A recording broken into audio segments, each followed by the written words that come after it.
Figurez-vous un petit vieillard sec et maigre, vêtu d'une robe de velours noir, serrée autour de ses reins par un gros cordon de soie.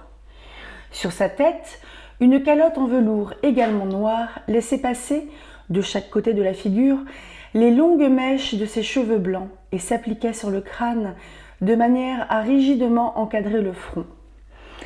La robe ensevelissait le corps comme dans un vaste linceul et ne permettait de voir d'autre forme humaine qu'un visage étroit et pâle. Sans le bras décharné, qui ressemblait à un bâton sur lequel on aurait posé une étoffe et que le vieillard tenait en l'air pour faire porter sur le jeune homme toute la clarté de la lampe, ce visage aurait paru suspendu dans les airs. Une barbe grise et taillée en pointe cachait le menton de cet être bizarre et lui donnait l'apparence de ces têtes judaïques qui servent de type aux artistes quand ils veulent représenter Moïse. Les lèvres de cet homme étaient si décolorées, si minces, qu'il fallait une attention particulière pour deviner la ligne tracée par la bouche dans son blanc visage.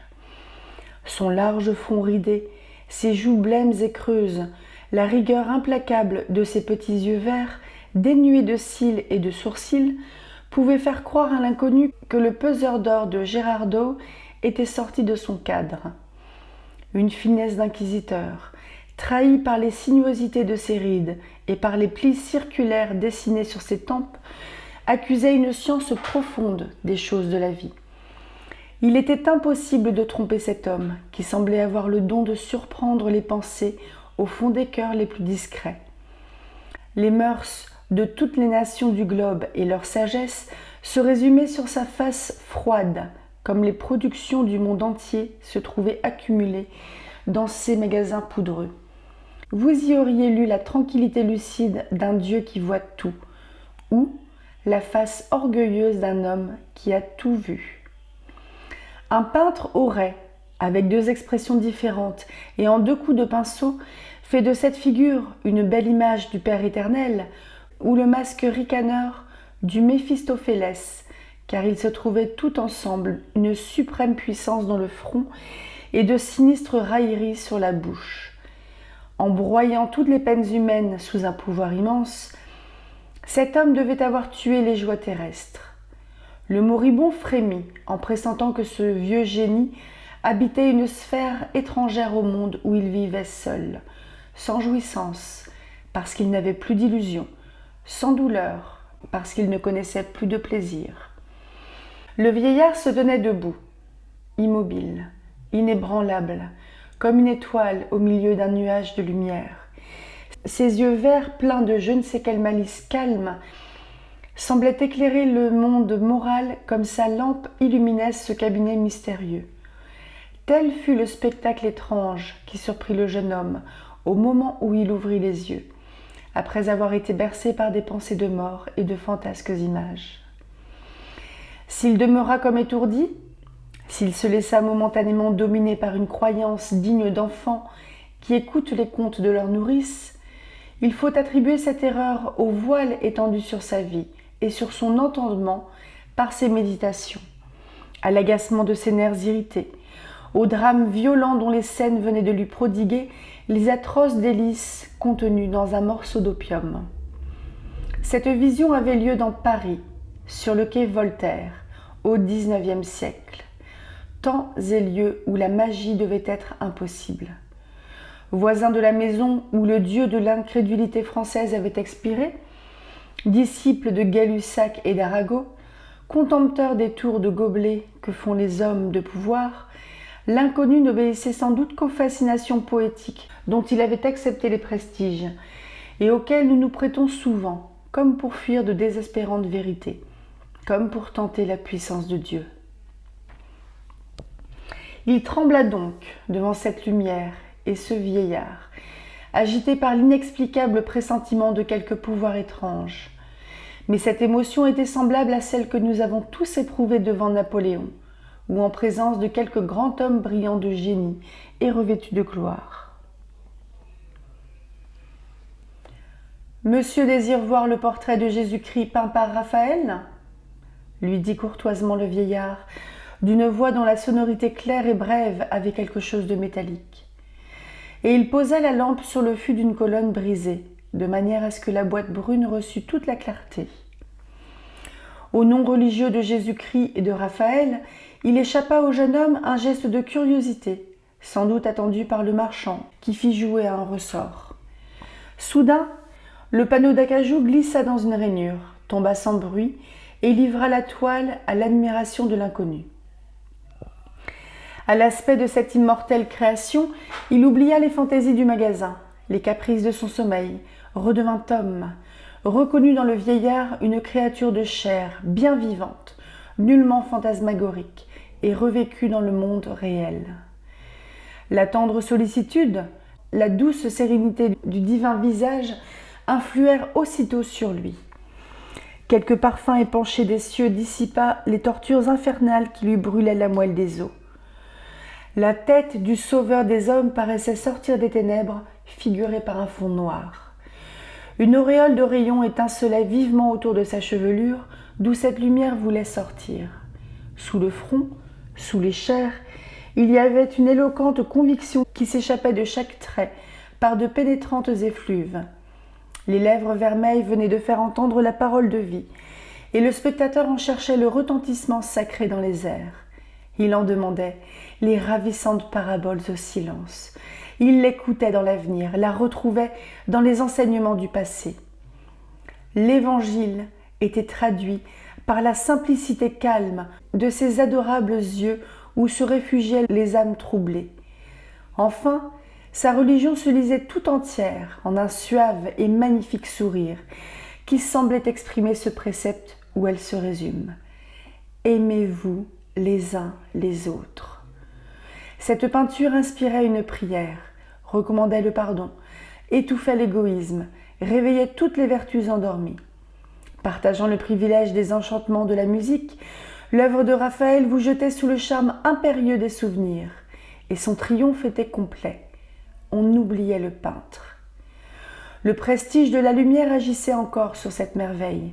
Par moments, il semblait que la tête s'élevât dans le lointain, au sein de quelques nuages. « J'ai couvert cette toile de pièces d'or, » dit froidement le marchand.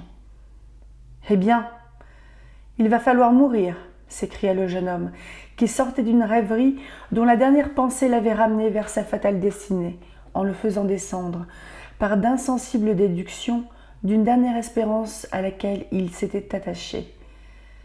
« J'avais donc raison de me méfier de toi, » répondit le vieillard, en saisissant les deux mains du jeune homme qu'il serra par les poignets dans l'une des siennes, comme dans un étau.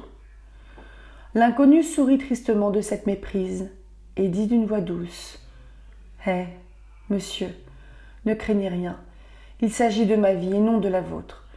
Pourquoi n'avouerais-je pas une innocente supercherie ?» reprit-il, après avoir regardé le vieillard inquiet. « En attendant la nuit, afin de pouvoir me noyer sans esclandre, je suis venu voir vos richesses. Qui ne pardonnerait ce dernier plaisir à un homme de science et de poésie ?»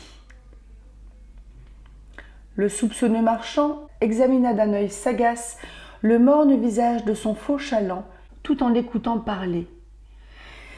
Rassuré bientôt par l'accent de cette voix douloureuse, ou lisant peut-être dans ses traits décolorés les sinistres destinées, qui naguère avaient fait frémir les joueurs, il lâcha les mains. Mais par un reste de suspicion, qui révéla une expérience au moins centenaire, il étendit nonchalamment le bras vers un buffet, comme pour s'appuyer, et dit, en y prenant un stylet : « Êtes-vous depuis 3 ans surnuméraire au trésor, sans y avoir touché de gratification ?» L'inconnu ne put s'empêcher de sourire en faisant un geste négatif. « Votre père vous a-t-il trop vivement reproché d'être venu au monde, ou bien êtes-vous déshonoré ? » « Si je voulais me déshonorer, je vivrais. » « Avez-vous été sifflé au funambule, ou vous trouvez-vous obligé de composer des flonflons pour payer le convoi de votre maîtresse ? N'auriez-vous pas plutôt la maladie de l'or ? Voulez-vous détrôner l'ennui ? Enfin, quelle erreur vous engage à mourir ? Ne cherchez pas le principe de ma mort dans les raisons vulgaires qui commandent la plupart des suicides. Pour me dispenser de vous dévoiler des souffrances inouïes et qu'il est difficile d'exprimer en langage humain, je vous dirai que je suis dans la plus profonde, la plus ignoble, la plus perçante de toutes les misères. Et, ajouta-t-il, d'un ton de voix dont la fierté sauvage démentait ses paroles précédentes, je ne veux mendier ni secours ni consolation. Hé hé. Ces 2 syllabes que d'abord le vieillard fit entendre pour toute réponse ressemblèrent aux cris d'une crécelle. Puis il reprit ainsi. Sans vous forcer à m'implorer, sans vous faire rougir, et sans vous donner un centime de France, un para du Levant, un tarin de Sicile, un heller d'Allemagne, une seule des sesterces ou des oboles de l'ancien monde, ni une piastre du nouveau, sans vous offrir quoi que ce soit en or, argent, billon, papier, billets, je veux vous faire plus riche, plus puissant et plus considéré que ne peut l'être un roi constitutionnel. Le jeune homme crut le vieillard en enfance et resta comme engourdi, sans oser répondre. « Retournez-vous, dit le marchand, en saisissant tout à coup la lampe pour en diriger la lumière sur le mur qui faisait face au portrait. Et regardez cette peau de chagrin, ajouta-t-il. Le jeune homme se leva brusquement et témoigna quelque surprise en apercevant au-dessus du siège où il s'était assis un morceau de chagrin accroché sur le mur et dont la dimension n'excédait pas celle d'une peau de renard. Mais par un phénomène inexplicable au premier abord, cette peau projetait au sein de la profonde obscurité qui régnait dans le magasin des rayons si lumineux que vous eussiez dit d'une petite comète. Le jeune incrédule s'approcha de ce prétendu talisman qui devait le préserver du malheur et s'en moqua par une phrase mentale. Cependant, animé d'une curiosité bien légitime, il se pencha pour la regarder alternativement sous toutes les faces et découvrit bientôt une cause naturelle à cette singulière lucidité. Les grains noirs du chagrin étaient si soigneusement polis et si bien brunis, les rayures capricieuses en étaient si propres et si nettes que, pareilles à des facettes de grenat, les aspérités de ce cuir oriental formaient autant de petits foyers qui réfléchissaient vivement la lumière. Il démontra mathématiquement la raison de ce phénomène au vieillard, qui, pour toute réponse, sourit avec malice. Ce sourire de supériorité fit croire au jeune savant qu'il était dupe, en ce moment, de quelque charlatanisme. Il ne voulut pas emporter une énigme de plus dans la tombe, et retourna promptement la peau comme un enfant pressé de connaître les secrets de son jouet nouveau. « Ah ah !» s'écria-t-il. « Voici l'empreinte du sceau que les orientaux nomment le cachet de Salomon. »« Vous le connaissez donc ?» demanda le marchand, dont les narines laissèrent passer 2 ou 3 bouffées d'air qui peignirent plus d'idées que n'en pouvaient exprimer les plus énergiques paroles. Existe-t-il au monde un homme assez simple pour croire à cette chimère ? S'écria le jeune homme, piqué d'entendre ce rire muet et plein d'amère dérision. Ne savez-vous pas, ajouta-t-il, que les superstitions de l'Orient ont consacré la forme mystique et les caractères mensongers de cet emblème qui représente une puissance fabuleuse ? Je ne crois pas devoir être plus taxé de niaiserie dans cette circonstance que si je parlais des sphinx ou des griffons, dont l'existence est en quelque sorte scientifiquement admise. Puisque vous êtes un orientaliste, reprit le vieillard, peut-être lirez-vous cette sentence. Il apporta la lampe près du talisman que le jeune homme tenait à l'envers et lui fit apercevoir des caractères incrustés dans le tissu cellulaire de cette peau merveilleuse, comme s'ils eussent été produits par l'animal auquel elle avait jadis appartenu.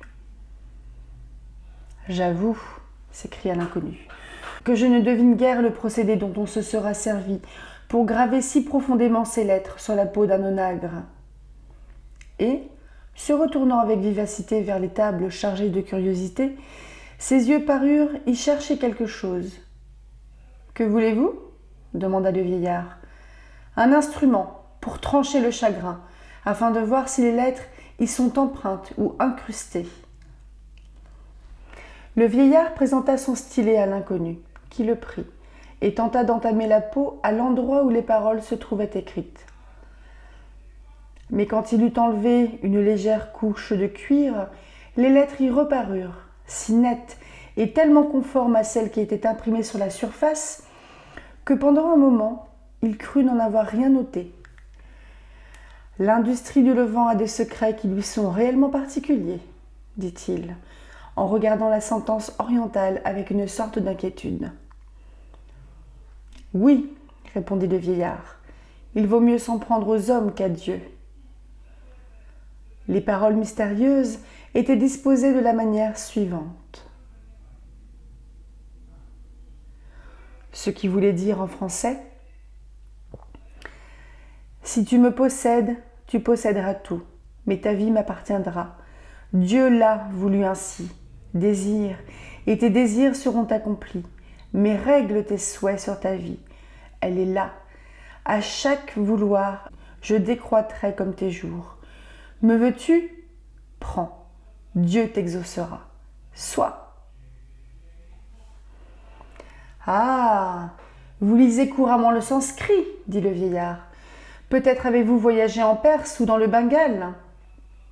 Non, monsieur, répondit le jeune homme, en tâtant avec curiosité cette peau symbolique, assez semblable à une feuille de métal par son peu de flexibilité.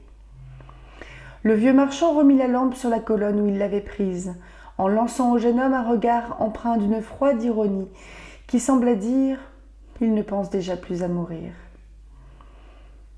« Est-ce une plaisanterie ? Est-ce un mystère ?» demanda le jeune inconnu.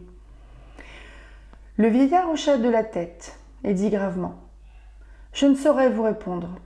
J'ai offert le terrible pouvoir que donne ce talisman à des hommes doués de plus d'énergie que vous ne paraissiez en avoir. Mais, tout en se moquant de la problématique influence qu'ils devaient exercer sur leur destinée future, aucun n'a voulu se risquer à conclure ce contrat si fatalement proposé par je ne sais quelle puissance. Je pense comme eux. J'ai douté. Je me suis abstenu et... « Et vous n'avez pas même essayé ?» dit le jeune homme en l'interrompant. « Essayez !» dit le vieillard.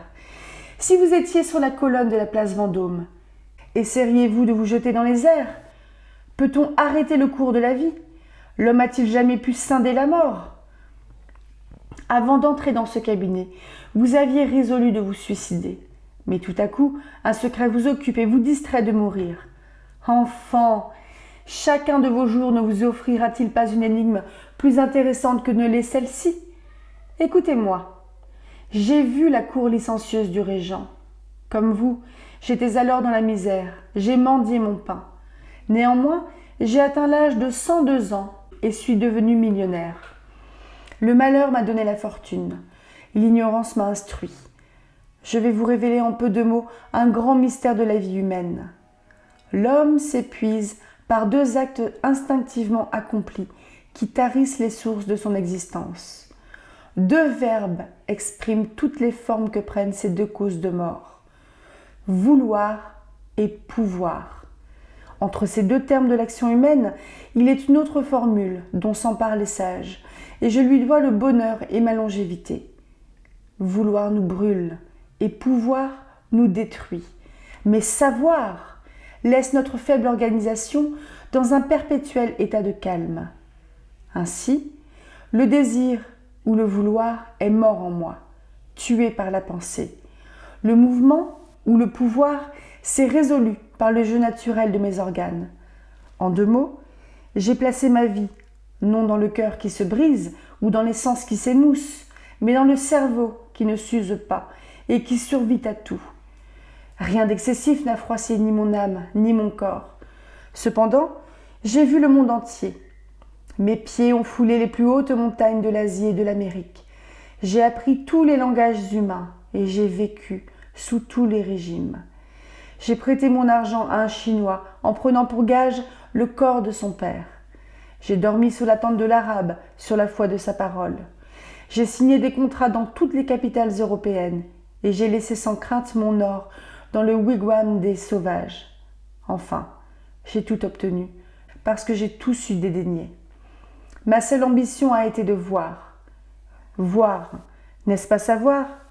Oh, savoir, jeune homme, n'est-ce pas jouir intuitivement? N'est-ce pas découvrir la substance même du fait et s'en emparer essentiellement? Que reste-t-il d'une possession matérielle? Une idée. Jugez alors combien doit être belle la vie d'un homme qui, pouvant empreindre toutes les réalités dans sa pensée, transporte en son âme les sources du bonheur, en extrait 1000 voluptés idéales dépouillées des souillures terrestres. La pensée est la clé de tous les trésors. Elle procure les joies de l'avare sans donner ses soucis.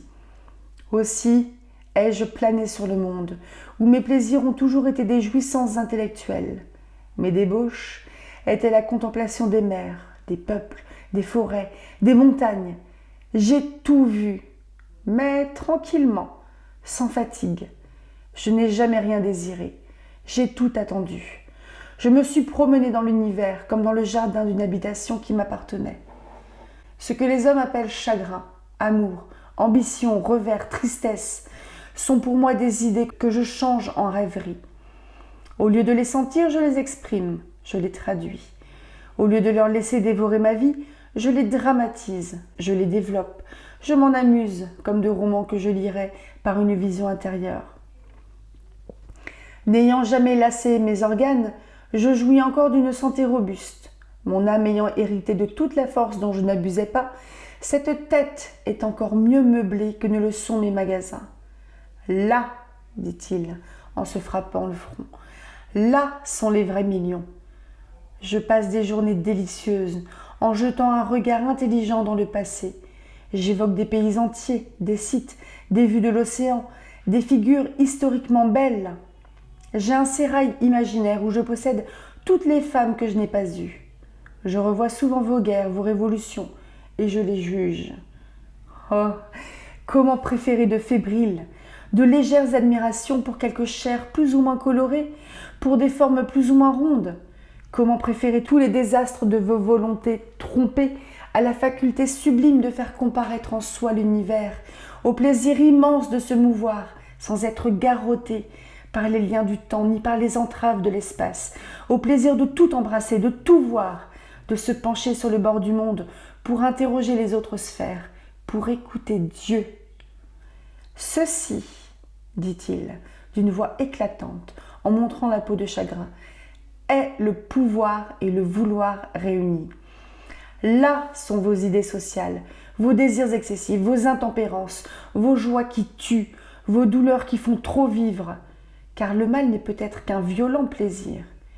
Qui pourrait déterminer le point où la volupté devient un mal et celui où le mal est encore la volupté? Les plus vives lumières du monde idéal ne caressent-elles pas la vue, tandis que les plus douces ténèbres du monde physique la blessent toujours? Le mot de sagesse ne vient-il pas de savoir? Et qu'est-ce que la folie, sinon l'excès d'un vouloir ou d'un pouvoir? Bien, oui. Je veux vivre avec excès, dit l'inconnu, en saisissant la peau de chagrin. Jeune homme, prenez garde, s'écria le vieillard, avec une incroyable vivacité. J'avais résolu ma vie par l'étude et par la pensée, mais elles ne m'ont même pas nourri, répliqua l'inconnu. Je ne veux être la dupe ni d'une prédication digne de Swedenborg, ni de votre amulette orientale, ni des charitables efforts que vous faites, monsieur, pour me retenir, dans un monde où mon existence est désormais impossible. Voyons, ajouta-t-il, en serrant le talisman d'une main convulsive et regardant le vieillard. Je veux un dîner royalement splendide, quelque bacchanal digne du siècle, où tout s'est, dit-on, perfectionné. Que mes convives soient jeunes, spirituels et sans préjugés, joyeux jusqu'à la folie. Que les vins se succèdent toujours, plus incisifs, plus pétillants, et soient de force à nous enivrer pour 3 jours. Que la nuit soit parée de femmes ardentes. Je veux que la débauche en délire et rugissante nous emporte dans son char à 4 chevaux, par-delà les bornes du monde, pour nous verser sur des plages inconnues. Que les âmes montent dans les cieux ou se plongent dans la boue. Je ne sais si alors elles s'élèvent ou s'abaissent, peu m'importe. Donc, je commande à ce pouvoir sinistre de me fondre toutes les joies dans une joie. Oui, j'ai besoin d'embrasser les plaisirs du ciel et de la terre, dans une dernière étreinte pour en mourir. Aussi, souhaitais-je, et des prix apaisantis qu'après boire, et des chants à réveiller les morts, et des triples baisers, des baisers sans fin, dont le bruit passe sur Paris comme un craquement d'incendie. Ils réveillent les époux, et leur inspirent une ardeur cuisante qui rajeunissent même les septuagénaires. Un éclat de rire partit de la bouche du petit vieillard, retentit dans les oreilles du jeune fou comme un bruissement de l'enfer, et l'interdit si despotiquement qu'il se tut.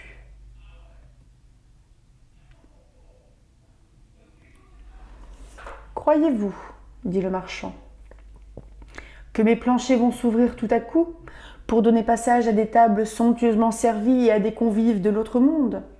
Non, non, jeune étourdi, vous avez signé le pacte, tout est dit. Maintenant, vos volontés seront scrupuleusement satisfaites, mais aux dépens de votre vie. Le cercle de vos jours, figuré par cette peau, se resserrera suivant la force et le nombre de vos souhaits, depuis le plus léger jusqu'au plus exorbitant. Le brahmane auquel je dois ce talisman m'a jadis expliqué qu'il s'opérerait un mystérieux accord entre les destinées et les souhaits du possesseur. Votre premier désir est vulgaire, je pourrais le réaliser, mais j'en laisse le soin aux événements de votre nouvelle existence. Après tout, vous vouliez mourir ? Eh bien, votre suicide n'est que retardé.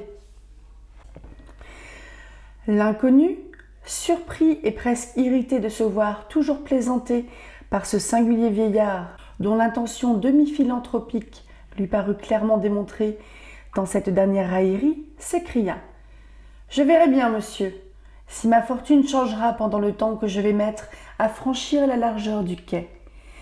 Mais si vous ne vous moquez pas d'un malheureux, je désire, pour me venger d'un si fatal service, que vous tombiez amoureux d'une danseuse. Vous comprendrez alors le bonheur d'une débauche, et peut-être deviendrez-vous prodigue de tous les biens que vous avez si philosophiquement ménagés. » Il sortit sans entendre un grand soupir que poussa le vieillard, traversa les salles et descendit les escaliers de cette maison, suivi par le gros garçon joufflu qui voulut vainement l'éclairer. Il courait, avec la prestesse d'un voleur pris en flagrant délit. Aveuglé par une sorte de délire, il ne s'aperçut même pas de l'incroyable ductilité de la peau de chagrin, qui, devenue souple comme un gant, se roula sous ses doigts frénétiques et put entrer dans la poche de son habit, où il la mit presque machinalement. En s'élançant de la porte du magasin sur la chaussée, il heurta 3 jeunes gens qui se tenaient bras dessus, bras dessous. « Animal ! Imbécile !» Telles furent les gracieuses interpellations qu'ils échangèrent. « Hé, c'est Raphaël ! Ah, bien, nous te cherchions. Quoi, c'est vous ?» Ces 3 phrases amicales succédèrent à l'injure, aussitôt que la clarté d'un réverbère balancé par le vent frappa les visages de ce groupe étonné. « Mon cher ami, dit à Raphaël, le jeune homme qui l'avait failli renverser, tu vas venir avec nous. De quoi s'agit-il donc ? Avance toujours, je te conterai l'affaire en marchant. » De force ou de bonne volonté, Raphaël fut entouré de ses amis, qui, l'ayant enchaîné par les bras dans leur joyeuse bande, l'entraînèrent vers le pont des Arts. « Mon cher, dit l'orateur en continuant, nous sommes à ta poursuite depuis 1 semaine environ. À ton respectable hôtel Saint-Quentin, dont par parenthèse l'enseigne inamovible offre des lettres toujours alternativement noires et rouges, comme au temps de Jean-Jacques Rousseau, ta Léonarde nous a dit que tu étais parti pour la campagne au mois de juin. Cependant, nous n'avions certes pas l'air de gens d'argent, huissiers, créanciers, gardes du commerce, etc. N'importe. Rastignac t'avait aperçu la veille au Bouffon. Nous avons repris courage et mis de l'amour-propre à découvrir si tu te perchais sur les arbres des Champs-Élysées, si tu allais coucher pour dessous dans ces maisons philanthropiques où les mendiants dorment appuyés sur des cordes tendues. Ou, si, plus heureux, ton bivouac n'était pas établi dans quelque boudoir. Nous ne t'avons rencontré nulle part, ni sur les écrous de Saint-Pélagie, ni sur ceux de la Force. Les ministères, l'opéra, les maisons conventuelles, cafés, bibliothèques, listes de préfets, bureaux de journalistes, restaurants, foyers de théâtre, bref, tout ce qu'il y a dans Paris de bons et de mauvais lieux ayant été savamment explorés, nous gémissions sur la perte d'un homme doué d'assez de génie pour se faire également chercher à la cour et dans les prisons. Nous parlions de te canoniser comme un héros de juillet, et ma parole d'honneur, nous te regrettions. » En ce moment, Raphaël passait avec ses amis sur le pont des Arts, d'où, sans les écouter, il regardait la Seine, dont les yeux mugissants répétaient les lumières de Paris. Au-dessus de ce fleuve, dans lequel il voulait se précipiter naguère, les prédictions du vieillard étaient accomplies. L'heure de sa mort se trouvait déjà fatalement retardée. « Et nous te regrettions vraiment, » dit son ami, poursuivant toujours sa thèse. « Il s'agit d'une combinaison dans laquelle nous te comprenions en ta qualité d'homme supérieur, c'est-à-dire d'homme qui sait se mettre au-dessus de tout. L'escamotage de la muscade constitutionnelle sous le gobelet royal se fait aujourd'hui, mon cher, plus gravement que jamais. L'infâme monarchie, renversée par l'héroïsme populaire, était une femme de mauvaise vie, avec laquelle on pouvait rire et banqueter. Mais la patrie est une épouse acariâtre et vertueuse, dont il nous faut accepter, bon gré mal gré, les caresses compassées. Or donc, le pouvoir s'est transporté, comme tu sais, des Tuileries chez les journalistes, de même que le budget a changé de quartier, en passant du faubourg Saint-Germain à la chaussée d'Antin. Mais voici ce que tu ne sais peut-être pas. Le gouvernement, c'est-à-dire l'aristocratie de banquiers et d'avocats qui font aujourd'hui de la patrie comme les prêtres faisaient jadis de la monarchie, a senti la nécessité de mystifier le bon peuple de France avec des mots nouveaux et de vieilles idées, à l'instar des philosophes de toutes les écoles et des hommes forts de tous les temps. Il s'agit donc de nous inculquer une opinion royalement nationale, en nous prouvant qu'il est bien plus heureux de payer 1200 millions 33 centimes à la patrie, représentée par monsieur tels et tels, que 1100 millions 9 centimes à un roi qui disait « moi » au lieu de dire « nous ». En un mot, un journal armé de 200 ou 300 bons 1000 francs vient d'être fondé dans le but de faire une opposition qui contente les mécontents, sans nuire au gouvernement national du roi citoyen. Or, comme nous nous moquons de la liberté autant que du despotisme, de la religion aussi bien que de l'incrédulité, que pour nous la patrie est une capitale où toutes les idées s'échangent, où tous les jours amènent de succulents dîners, de nombreux spectacles, où fourmillent de licencieuses prostituées, des soupers qui ne finissent que le lendemain, des amours qui vont à l'heure comme les citadines, que Paris sera toujours la plus adorable de toutes les patries, la patrie de la joie, de la liberté, de l'esprit, des jolies femmes, des mauvais sujets, du bon vin, et où le bâton du pouvoir ne se fera jamais trop sentir, puisque l'on est près de ceux qui le tiennent. Nous, véritables sectateurs du dieu Méphistophélès, avons entrepris de badigeonner l'esprit public, de rhabiller les acteurs, de clouer de nouvelles planches à la baraque gouvernementale, de médicamenter les doctrinaires, de recuire les vieux républicains, de réchampir les bonapartistes et de ravitailler les centres, pourvu qu'il nous soit permis de rire in petto des rois et des peuples, de ne pas être le soir de notre opinion du matin et de passer une joyeuse vie à la Panurge ou more orientali, couché sur de moelleux coussins. Nous te destinions les reines de cet empire macaronique et burlesque. Ainsi, nous t'emmenons de ce pas au dîner donné par le fondateur du dit journal, un banquier retiré qui, ne sachant que faire de son or, veut le changer en esprit. Tu y seras accueilli comme un frère. Nous t'y saluerons, roi de ces esprits frondeurs que rien n'épouvante, et dont la perspicacité découvre les intentions de l'Autriche, de l'Angleterre ou de la Russie, avant que la Russie, l'Angleterre ou l'Autriche n'aient des intentions. Oui, nous t'instituerons le souverain de ces puissances intelligentes qui fournissent au monde les Mirabeau, les Talleyrand, les Pitt, les Metternich, enfin tous ces hardis Crispins qui jouent entre eux les destinées d'un empire, comme les hommes vulgaires jouent leur Kirchenwasser au domino. Nous t'avons donné pour le plus intrépide compagnon qui jamais ait étreint corps à corps la débauche, ce monstre admirable avec lequel veulent lutter tous les esprits forts. Nous avons même affirmé qu'il ne t'a pas encore vaincu. J'espère que tu ne feras pas mentir nos éloges. Taillefer, notre amphitryon, nous a promis de surpasser les étroites saturnales de nos petits Lucullus modernes.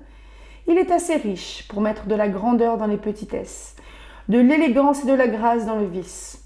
« Entends-tu, Raphaël » lui demanda l'orateur en s'interrompant. « Oui » répondit le jeune homme, moins étonné de l'accomplissement de ses souhaits que surpris de la matière naturelle par laquelle les événements s'enchaînaient. Et quoiqu'il lui fût impossible de croire à une influence magique, il admirait les hasards de la destinée humaine. « Mais tu nous dis oui, comme si tu pensais à la mort de ton grand-père, lui répliqua l'un de ses voisins. « Ah » reprit Raphaël, avec un accent de naïveté qui fit rire ses écrivains, « l'espoir de la jeune France. » Je pensais, mes amis, que nous voilà près de devenir de bien grands coquins. Jusqu'à présent, nous avons fait de l'impiété entre deux vins.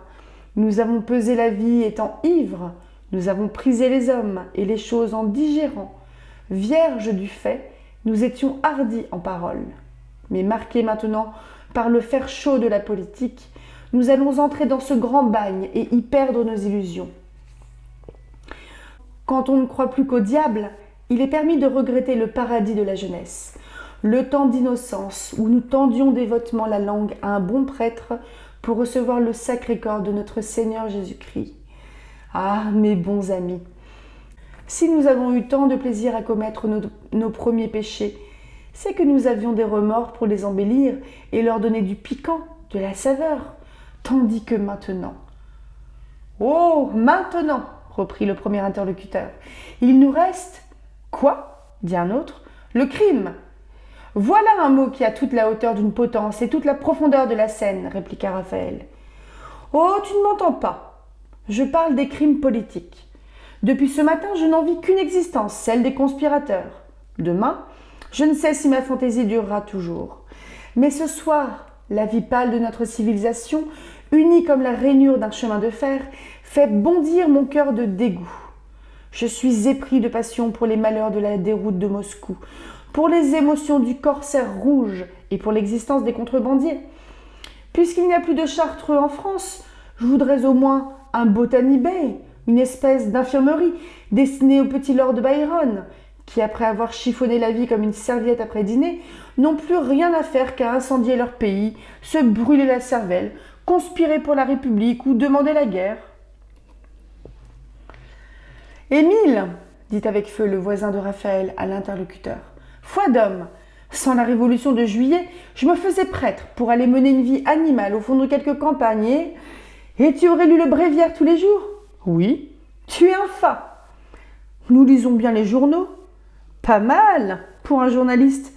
Mais tais-toi, nous marchons au milieu d'une masse d'abonnés. Le journalisme, vois-tu, c'est la religion des sociétés modernes et il y a progrès. Comment ? Les pontifes ne sont pas tenus de croire, ni le peuple non plus. En devisant ainsi, comme de braves gens qui savaient le de viris illustribus depuis de longues années, ils arrivèrent à un hôtel de la rue Joubert. Émile était un journaliste qui avait conquis plus de gloire à ne rien faire que les autres n'en recueillent de leur succès. Critique hardi, plein de verve et de mordant, il possédait toutes les qualités que comportaient ses défauts. Franc et rieur, il disait en face 1000 épigrammes à un ami, qu'absent, il défendait avec courage et loyauté. Il se moquait de tout, même de son avenir. Toujours dépourvu d'argent, il restait, comme tous les hommes de quelque portée, plongé dans une inexprimable paresse, jetant un livre dans un mot au nez de gens qui ne savaient pas mettre un mot dans leur livre. Prodigue de promesses qu'il ne réalisait jamais, il s'était fait de sa fortune et de sa gloire un coussin pour dormir, courant ainsi la chance de se réveiller vieux à l'hôpital. D'ailleurs, ami jusqu'à l'échafaud, fanfaron de cynisme et simple comme un enfant, il ne travaillait que par boutade ou par nécessité. Nous allons faire, suivant l'expression de maître Alcofribas, un fameux tronçon de chière-lit, dit-il à Raphaël, en lui montrant les caisses de fleurs qui embaumaient et verdissaient les escaliers. J'aime les porches bien chauffés et garnis de riches tapis. répondit Raphaël.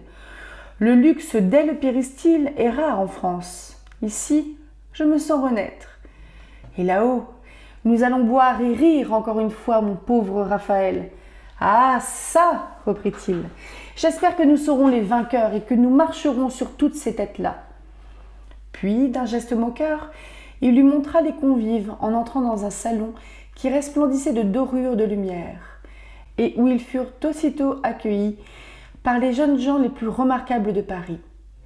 L'un venait de révéler un talent neuf et de rivaliser par son premier tableau avec les gloires de la peinture impériale. L'autre avait hasardé la veille un livre plein de verdeur, empreint d'une sorte de dédain littéraire, et qui découvrait à l'école moderne de nouvelles routes.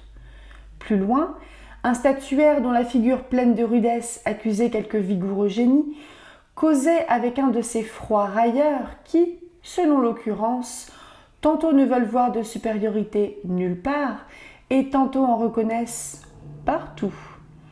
Ici, le plus spirituel de nos caricaturistes, à l'œil malin, à la bouche mordante, guettait les épigrammes pour les traduire à coups de crayon. Là, ce jeune et audacieux écrivain, qui mieux que personne distillait la quintessence des pensées politiques, ou condensait en se jouant l'esprit d'un écrivain fécond, s'entretenait avec ce poète, dont les écrits écraseraient toutes les œuvres du temps présent, si son talent avait la puissance de sa haine. Tous deux essayaient de ne pas dire la vérité et de ne pas mentir, en s'adressant de douces flatteries. Un musicien célèbre consolait en si bémol et d'une voix moqueuse un jeune homme politique récemment tombé de la tribune, sans se faire aucun mal. De jeunes auteurs sans style étaient auprès de jeunes auteurs sans idées, des prosateurs pleins de poésie près de poètes prosaïques. Voyant ces êtres incomplets, un pauvre Saint-Simonien, assez naïf pour croire à sa doctrine, les accouplait avec charité, voulant sans doute les transformer en religieux de son ordre. Enfin, il s'y trouvait 2 ou 3 de ces savants destinés à mettre de l'azote dans la conversation, et plusieurs vaudevillistes prêts à y jeter de ces lueurs éphémères, qui, semblables aux étincelles du diamant, ne donnent ni chaleur ni lumière. Quelques hommes à paradoxe, riant sous cape des gens qui épousent leurs admirations ou leur mépris, pour les hommes et les choses, faisaient déjà de cette politique à double tranchant, avec laquelle ils conspirent contre tous les systèmes, sans prendre parti pour aucun. Le jugeur, qui ne s'étonne de rien, qui se mouche au milieu d'une cavatine au bouffon, y crie « Brava !» avant tout le monde, et contredit ceux qui préviennent son avis, était là, cherchant à s'attribuer les mots des gens d'esprit. Parmi ses convives, 5 avaient de l'avenir. Une dizaine devaient obtenir quelque gloire viagère. Quant aux autres, ils pouvaient, comme toutes les médiocrités, se dire le fameux mensonge de Louis XVIII. Union et oubli. L'amphitryon avait la gaieté soucieuse d'un homme qui dépense 2000 écus. De temps en temps, ses yeux se dirigeaient avec impatience vers la porte du salon, en appelant celui des convives qui se faisait attendre. Bientôt apparut un gros petit homme qui fut accueilli par une flatteuse rumeur. C'était le notaire, qui le matin même avait achevé de créer le journal. Un valet de chambre vêtu de noir vint ouvrir les portes d'une vaste salle à manger, où chacun alla sans cérémonie reconnaître sa place autour d'une table immense. Avant de quitter les salons, Raphaël y jeta un dernier coup d'œil. Son souhait était certes bien complètement réalisé. La soie et l'or tapissaient les appartements. De riches candélabres supportant d'innombrables bougies faisaient briller les plus légers détails des frises dorées, les délicates ciselures du bronze et les somptueuses couleurs de l'ameublement. Les fleurs rares de quelques jardinières artistement construites avec des bambous répandaient de doux parfums. Les draperies respiraient une élégance sans prétention. Il y avait en tout je ne sais quelle grâce poétique, dont le prestige devait agir sur l'imagination d'un homme sans argent. 100 000 livres de rente sont un bien joli commentaire du catéchisme et nous aident merveilleusement à mettre la morale en action, dit-il en soupirant. Oh oui, ma vertu ne va guère à pied. Pour moi, le vice, c'est une mansarde, un habit râpé, un chapeau gris en hiver et des dettes chez le portier. Ah, je veux vivre au sein de ce luxe 1 an, 6 mois, n'importe. Et puis après, mourir. J'aurais du moins épuisé, connu, dévoré 1000 existences.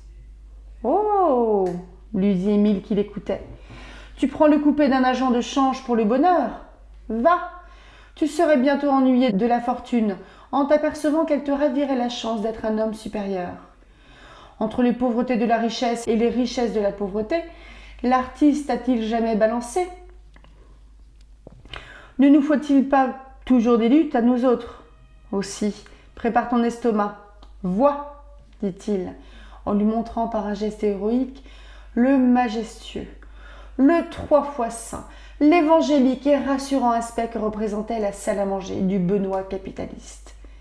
Cet homme-là, reprit-il, ne s'est vraiment donné la peine d'amasser son argent que pour nous. N'est-ce pas une espèce d'éponge oubliée par les naturalistes dans l'ordre des polypiers, et qu'il s'agit de presser avec délicatesse avant de la laisser sucer par des héritiers? Ne trouves-tu pas du style au bas-relief qui décore les murs? Et les lustres, et les tableaux, quel luxe, bien entendu! S'il faut croire les envieux et ceux qui tiennent à voir les ressorts de la vie, cet homme aurait tué pendant la Révolution un Allemand et quelques autres personnes qui seraient, dit-on, son meilleur ami et la mère de cet ami. Peux-tu donner place à des crimes sous les cheveux grisonnants de ce vénérable Taillefer? Il a l'air d'un bien bon homme. Vois donc comme l'argenterie étincelle, et chacun de ces rayons brillants serait pour lui un coup de poignard. Allons donc, autant vaudrait croire en Mahomet. Si le public avait raison, voici 30 hommes de cœur et de talent qui s'apprêteraient à manger les entrailles, à boire le sang d'une famille.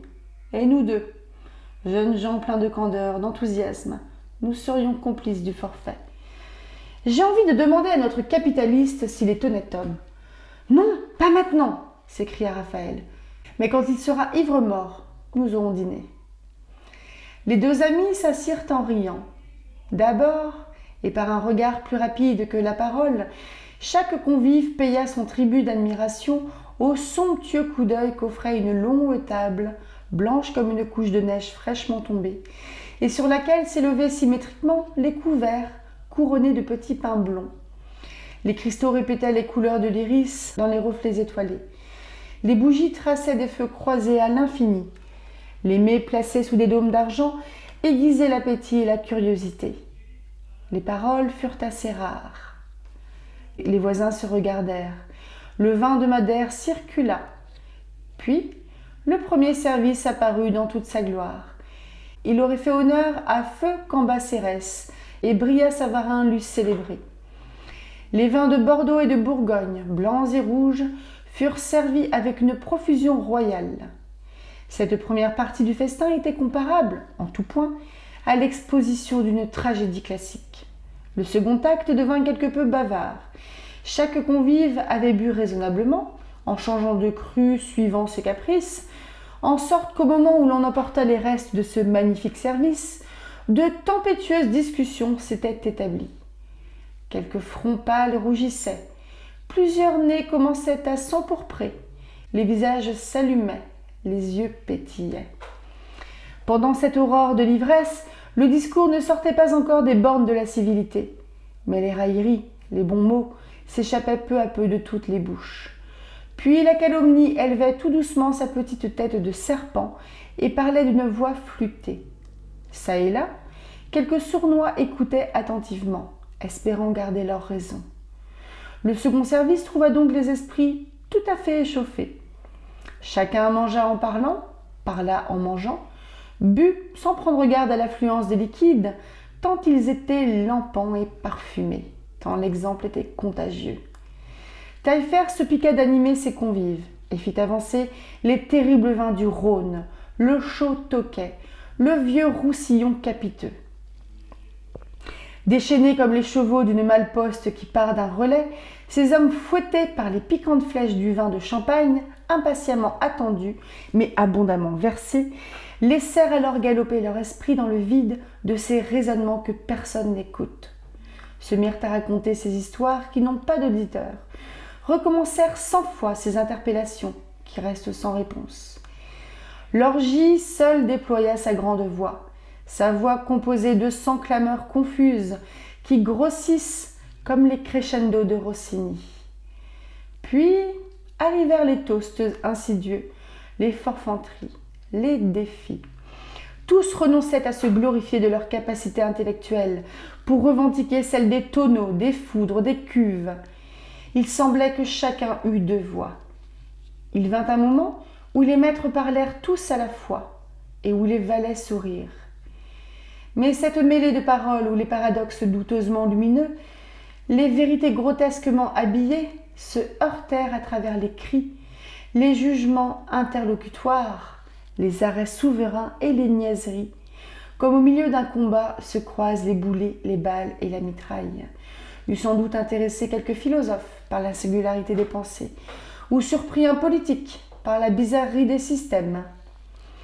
C'était tout à la fois un livre et un tableau. Les philosophies, les religions, les morales, si différentes d'une latitude à l'autre, les gouvernements, enfin, tous les grands actes de l'intelligence humaine tombèrent sous une faux aussi longue que celle du temps. Peut-être eussiez-vous pu difficilement décider si elle était maniée par la sagesse ivre ou par l'ivresse devenue sage et clairvoyante.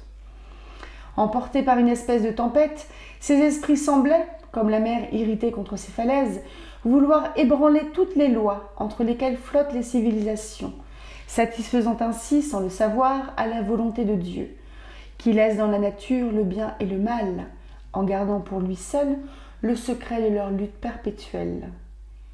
Furieuse et burlesque, la discussion fut en quelque sorte un sabbat des intelligences. Entre les tristes plaisanteries dites par ces enfants de la Révolution à la naissance d'un journal et les propos tenus par de joyeux buveurs à la naissance de Gargantua, se trouvait tout l'abîme qui sépare le XIXe siècle du XVIe. Celui-ci apprêtait une destruction en riant. Le nôtre riait au milieu des ruines.